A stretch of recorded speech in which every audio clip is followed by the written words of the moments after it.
Bienvenidos, mis hermanos y amigos, a su canal de YouTube, Iglesia Cristiana Emanuel, Dios con nosotros y Dios con ustedes. En esta mañana presento un devocional titulado Si Cristo te hizo libre, ¿por qué sigues viviendo como esclavo? Por lo cual, les pido pongan su atención a este tema, ya que será de edificación para sus vidas. Vamos a iniciar con este tema. Si Cristo te hizo libre, ¿por qué sigues viviendo como esclavo? Acorde a este capítulo nos dice que la libertad en Cristo es posicionalmente real, pero vivir como esclavo a menudo de no renovar la mente, aferrarse a viejos hábitos. El pecado puede ser el temor o el legalismo. Aunque Cristo rompió el yugo del pecado, la inercia emocional, el pasado o la culpa pueden mantenernos prisioneros.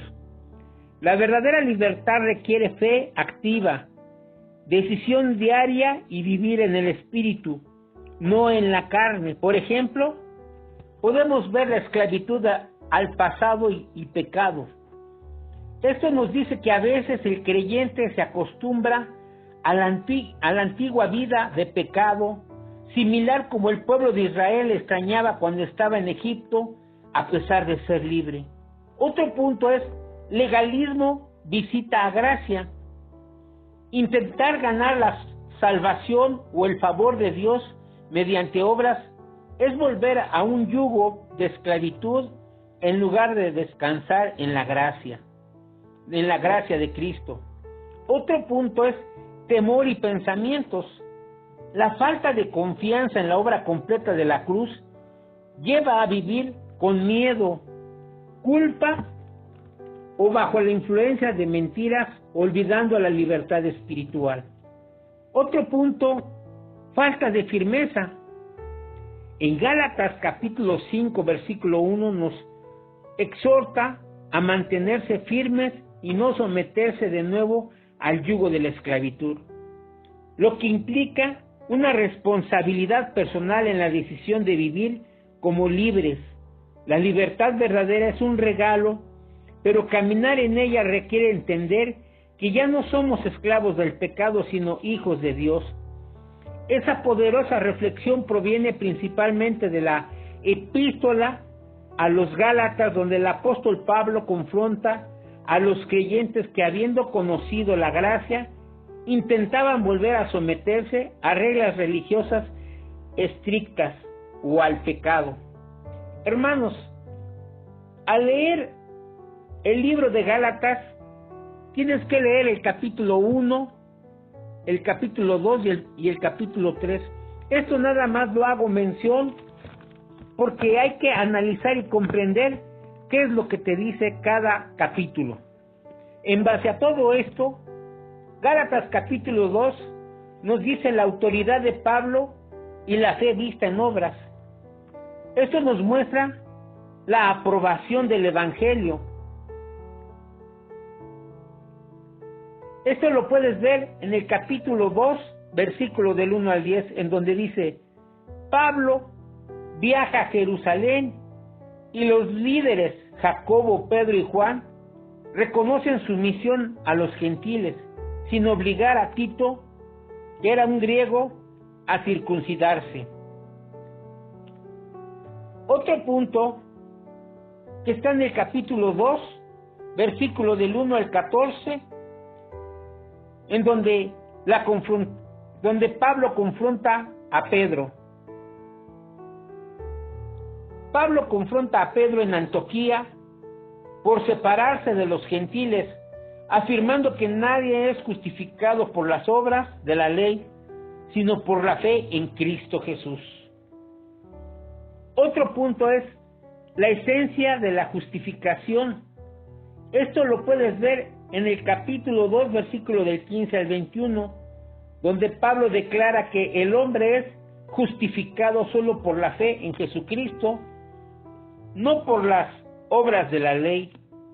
Otro punto es vida en Cristo. Esto lo puedes ver en el capítulo 2, versículo 20, donde dice, Pablo declara, con Cristo soy juntamente crucificado, y ya no vivo yo, mas vive Cristo en mí, subrayando que la justicia fuera por la ley, Cristo murió en vano. Vamos a ver qué nos dice Gálatas, capítulo 3, versículo, la superioridad de la fe.